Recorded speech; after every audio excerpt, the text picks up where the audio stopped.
Now moving on to day 4, I have to say Hasbro did a fantastic job with the overall sculpt of Obi-Wan, and I think it's a pretty good figure to go alongside the rest of your figures. Anyway, so now move on to Sabine Wren from Rebels. And now we're on day 4 of Wave 3, and that is Sabine Wren based on the character in Rebels, but once again in a more realistic style, since it is transitioned into the standard 6-inch Black Series scale. Anyway, just going to take a look at the box. The box, while it's not animated accurate, it is a pretty good likeness of the character as if in a more pseudo-realistic design. Shows that it is number 33, and it has a bio on the back as normal. So now move on to the figure itself. Now what's cool about this figure is that it's actually one of the few figures in the 6-inch scale to actually have a full-on removable helmet.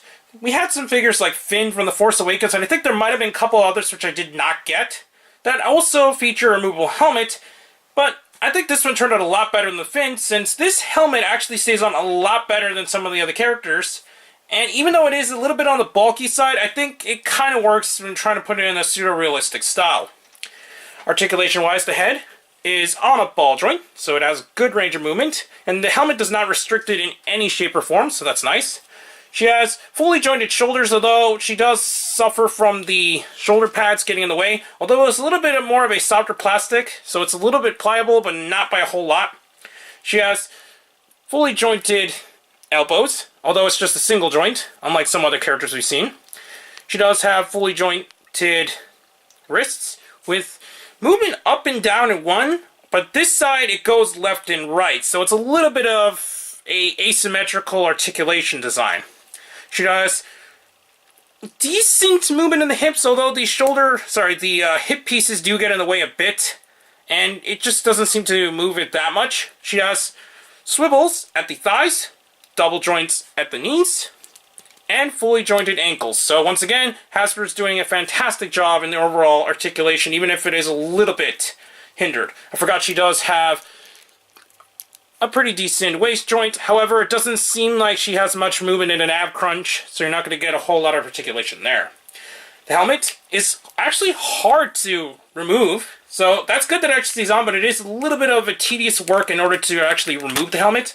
Other than that, underneath, it's a pretty good head sculpt, I think, and I think she transitioned well into the 6-inch scale. The only other accessories she has are her standard blasters, which stay on really nicely into her hands, although if you wish to, you can actually holster them, and they do not fall out at all, so that's nice that the 6-inch scale figures have really nice holster designs.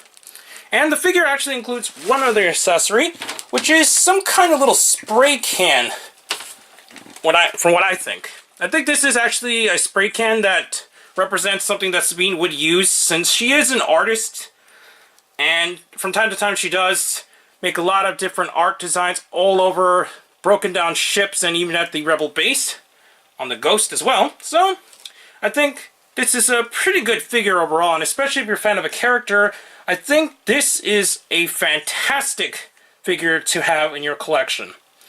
Anyways, we'll be back with one more comparison and going on with my final thoughts. And here's Sabine compared to currently the only 2 figures based on characters in Rebels so far. We are actually going to get a Hera of the 6-inch line for those who haven't been following, but so far this is all we got, and outside of what we've seen with a lot of the other characters, either from the movie lines or from the original trilogy, this seems really lackluster, and hopefully we'll see more of the Rebels cast on the 6-inch line coming soon, especially going into the following year.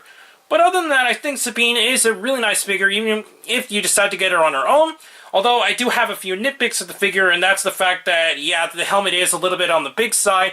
And another thing is that the spray can cannot be stored anywhere on the figure, so if you happen to have that loose around, it can be possibly lost since it is a little bit small. But regardless, it's still a really fantastic figure in the overall sculpt and design, and I think Hasbro did a really good job in releasing this figure. I got this at BBTS with the rest of the 3rd wave of figures, and now we'll be moving on to the 5th day of the 6-inch releases of Wave 3, and I'll be back. So, please comment, subscribe, and check out Hero Club and Hero Taku.